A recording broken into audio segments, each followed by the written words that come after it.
धरती है जहाँ पर रावण मेला लग रहा है, ये जिंदा लोगों की पहचान है।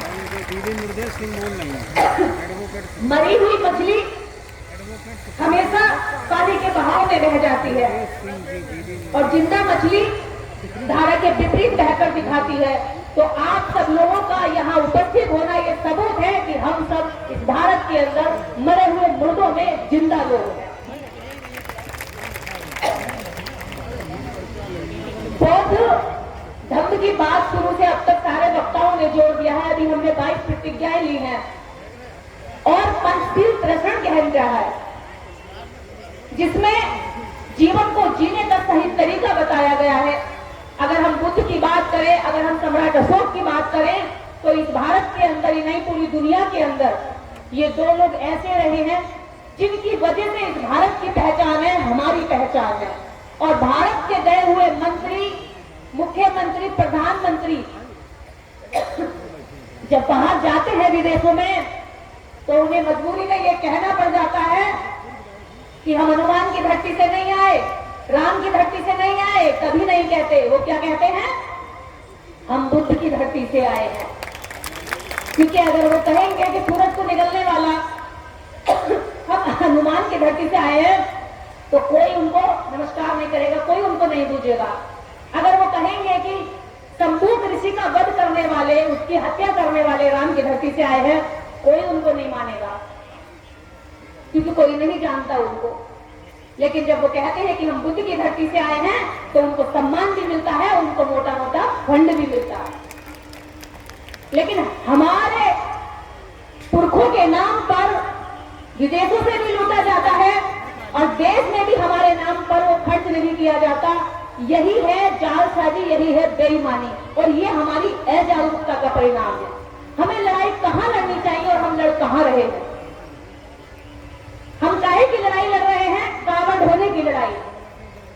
हम लड़ाई लड़ रहे हैं पूजा पंडाल लगाने की, हम लड़ रहे हैं भंडारे की, हम लड़ रहे हैं कथाओं की। लेकिन हमें लड़ाई लड़नी चाहिए अपनी शिक्षा की, अपने रोजगार की, अपने कल्चर की, जिसको हम बिल्कुल भी ना समझते और ना ही हम लड़ते। ताली की बात नहीं है, ये शेमफुल बात है कि हम समझते ही नहीं कि हमारी लड़ाई कहां है। हम सोचते हैं कि कोई भगवान, कोई देवता, कोई 33 करोड़ में से अवतार आएगा, जादू की घड़ी घुमाएगा, हमारे दुख मिटा देगा। लेकिन बुद्ध ने तो कहा कि सारे दुखों का कारण तुम खुद हो, और इस धरती पर अगर कोई सबसे ताकतवर व्यक्ति है जो तुम्हारे जीवन को बदल सकता है, वो भी तुम खुद हो। लेकिन हम कहां जाते हैं? कहीं कभी इस मंदिर, कभी उस गंगा नहाने जाते हैं, कभी कांवड़ लेने जाते हैं, हमारा जीवन परिवर्तन होता ही नहीं। क्यों नहीं होता? क्योंकि हम क्या सोचते हैं कि दूसरा कोई आकर हमें अच्छा बना देगा। हम उस अच्छाई को स्वीकार नहीं करते। अभी 22 प्रतिज्ञाएं ली गई हैं।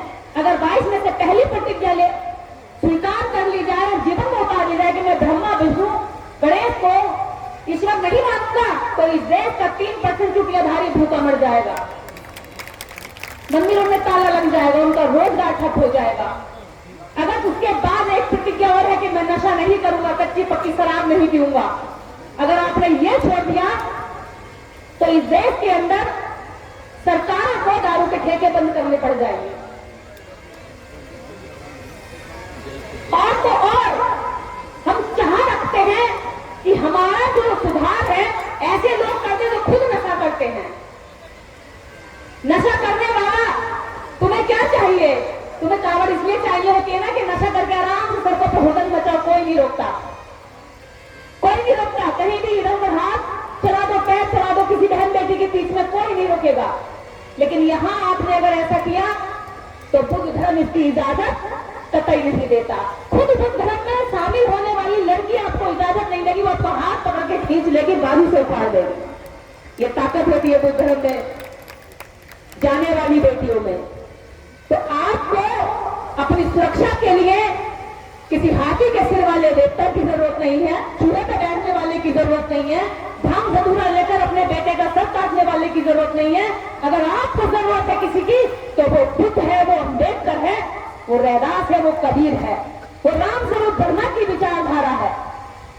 अगर आप इस पर चलते हैं तो वास्तव में यकीन मानिए इस भारत के अंदर अंदर जितनी हमारी संख्या है, हम पुनः अपना शासन स्थापित करेंगे। धर्म भी हमारा होगा, सत्ता भी हमारी होगी और सामाजिक व्यवस्था में स्थान भी महत्वपूर्ण हमारा होगा, क्योंकि हम उस विचार की बात करते हैं। आपको पता होगा, अभी भी जब आप देखते हैं कि सम्राट अशोक के कामों को आप देखते हैं तो उसने बुद्ध के शासन को लागू कैसे किया। जो आप देखते हैं प्याऊ लगी होती है रास्ते में पानी पीने की, ये प्याऊ का जो प्रावधान था सम्राट अशोक ने अपने शासन काल में किया कि जो राहगीर चलते हैं तो भूखे प्यासे रहते हैं और उनको जब प्यास लगेगी, परेशान होंगे तो प्याऊ लगनी चाहिए। इसके बाद बुद्ध ने देखा कि सड़कों पर जब पहले जानवरों का पशुओं से ही पशु गाड़ी बैलगाड़ी चलती थी, मोटर गाड़ी नहीं होती थी, कि पशु गर्मी में तड़प जाता है, तो ऐसी स्थिति में क्या किया जाए। तो पशुओं के लिए, राहगीरों के लिए छांव देने के लिए ग्रीन बेल्ट, अभी हम बोलते हैं ना सड़कों के किनारे पेड़ लगे होते हैं, तो ग्रीन बेल्ट का प्रावधान, ग्रीन बेल्ट जो लागू की सड़कों पर लगाने की, ये भी सम्राट अशोक ने अपने शासन काल में। उन्होंने कहा कि किसी भी व्यक्ति की नर की बलि नहीं दी जाएगी। नर तो छोड़िए, उन्होंने कहा कि किसी पशु की बलि नहीं दी जाएगी। जितना जीवन जीने का अधिकार मानव को है, इतना जीवन जीने का अधिकार पशु को भी है। ऐसा सम्राट जो पूरे विश्व के अंदर महान सम्राट के नाम से जाना जाता है, उस सम्राट के इतिहास को यहाँ के जालसाजी लोगों ने दबा कर रखा, छुपा कर रखा। अगर वो ऐसा नहीं करते तो फर्जी राजा राम की कहानी आप कैसे गाए।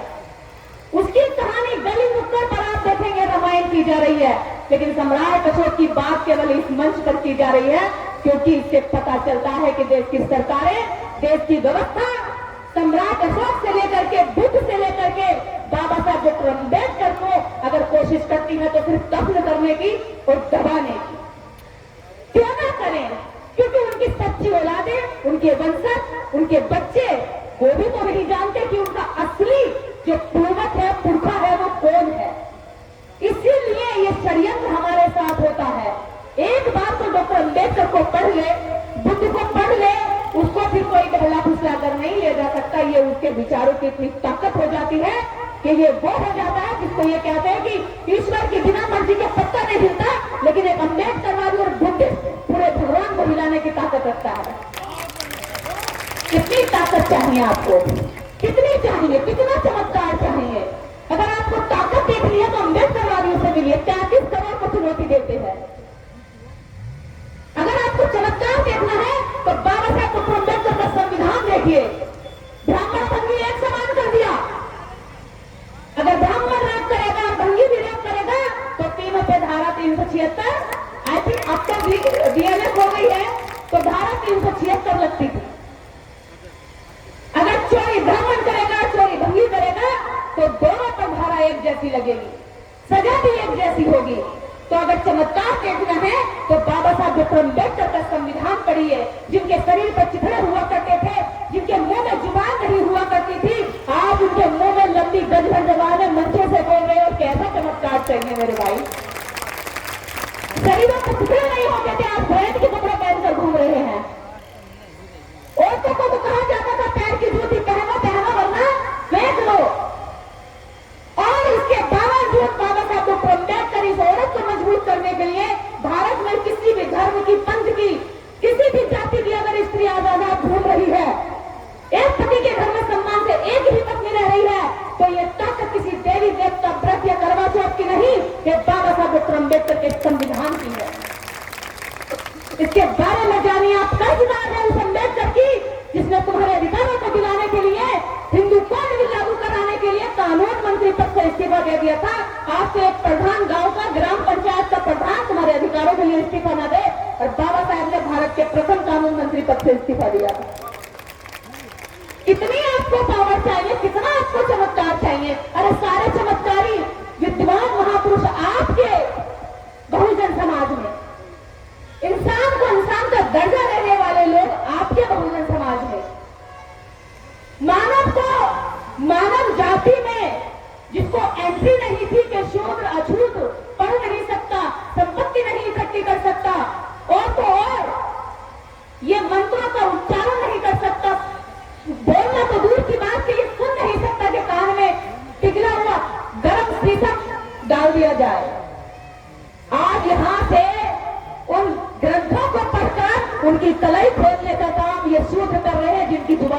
दी जाती थी। कितना चमत्कार चाहिए आपको, ये चमत्कार नहीं है क्या? अरे जो तुम्हें फूटी आंख नहीं देखना चाहते थे, आप उन्हें मजबूरी में बाबूजी पाए लागो। नमस्कार नमस्कार मौर्य जी, प्रणाम पल्लवी पटेल बहन जी, आते होंगे, पैर भी छू लेते होंगे। हाँ छू लेते हैं, क्यों ना पता है कि एक फायदे की पोस्ट पर है, कभी ना कभी काम निकाला जा सकता है। तो ये फायदे की पोस्ट, ये पावर, ये ताकत और ये पैर छूने का, उनका मनोबल गिराने का जो चमत्कार किया बाबा साहब डॉक्टर अम्बेडकर ने किया, जो 33 करोड़ देवी देवता मिलकर नहीं कर पाए। और आप उस बाबा साहब को इग्नोर करके भागे फिर रहे, कभी किसी के कथा में, कभी किसी के पंडाल में, कभी मंदिर में, वहां ठोकर खा के आते हैं, वो आपको मार के भगाते हैं। एक बात और कहती हूँ अपने लोगों के लिए, जब हमारे लोग हमारी बात से, प्यार से नहीं सुधरते, तो जब उन लोगों से कहती हूँ जिन्होंने सिस्टम बनाया और हमें नीचे रखा, वो आज भी हमें मंदिरों में मारते, मैं कहती हूँ जब ये मंदिर आए तो भैया तुम एक घूसा मार के भगाते हो, एक थप्पड़ मार के भगाते हो, मैं कहती हूँ इनको 4 चाटे और मार के भगाओ, कम से कम हमसे न सुधरे तो तुम ही सुधार के दे दो। लेकिन इनका सुधरना बहुत जरूरी है, इनका सुधरना बहुत जरूरी है, क्योंकि ये इतनी बड़ी संख्या में होते हुए भी भीड़ बने हुए हैं, ढेर बने हुए हैं। इनका नेतृत्व अभी भी मनुवादी पार्टियां कर रही है, अपने हिसाब से इस्तेमाल कर रही है। ये इतनी बड़ी संख्या में होते हुए मनुवादी पार्टियों के वोटर बने हुए हैं, इतनी बड़ी संख्या में होते हुए अपने दुश्मन के धर्म के ये अनुयायी बने हुए हैं, इतनी बड़ी संख्या में होते हुए इस सामाजिक व्यवस्था में आज भी शिक्षित होने के बाद भी वहां उनकी पार्टियों में जाकर भीख मांगते हैं कि हमें टिकट दे दो, हमें टिकट दे दो, हम तुम्हें यहाँ से बटोर के झोले में भर के वोट ला के देंगे। कितनी बड़ी गुलामी आप कर रहे हैं इतना बड़ा चमत्कार होने के बाद। तो ऐसी जो स्थिति बन रही है वो इसलिए क्योंकि समाज अभी ना तो राजनीति की वैल्यू समझ रहा है, न सामाजिक जिम्मेदारी समझ रहा है, और सबसे बड़ी जो बात है कि धर्म की जो जरूरत है वो नहीं समझ रहा है। ये समाज क्यों बिखरा हुआ है? क्योंकि इसके पास अपना कोई धर्म नहीं है।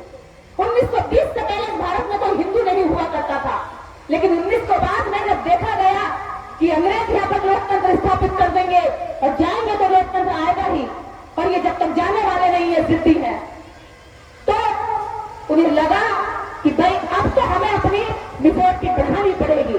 जिस धर्म को वैदिक धर्म कहते थे, ब्राह्मण धर्म कहते थे, उस धर्म का तुरंत नाम बदल दिया, उसको क्या कर दिया? हिंदू।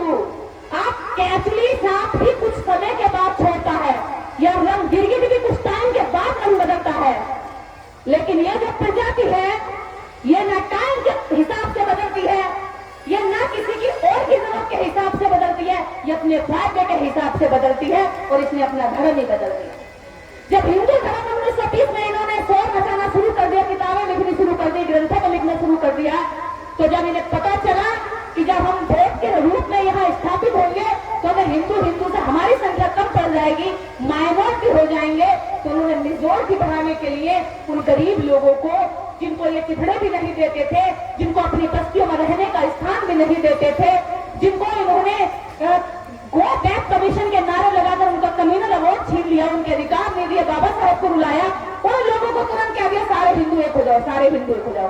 अरे मेरे भाई, सारे हिंदू ही क्यों बना रहे हो? ब्राह्मण सबको बना दो, लड़ाई झगड़ा खत्म, सबको बना दो एक साथ, ब्राह्मण सबकी बेटी एक साथ सबके साथ बिया कर सकती है, ब्राह्मण बंगी की बेटी एक साथ बिया कर सकती है, ओनर फीलिंग खत्म हो जाएंगी। अरे जब हिंदू की गलत खुलने लगी कि हिंदू कोई धर्म नहीं है भैया, मुगलों के द्वारा दी गई गाली है, तो पता है पूछ कर कौन सी गाली पर बैठे? जिसका नाम है सनातन। अब कहते हैं सनातन है हम। इतने बड़े बहरूपिया हैं आप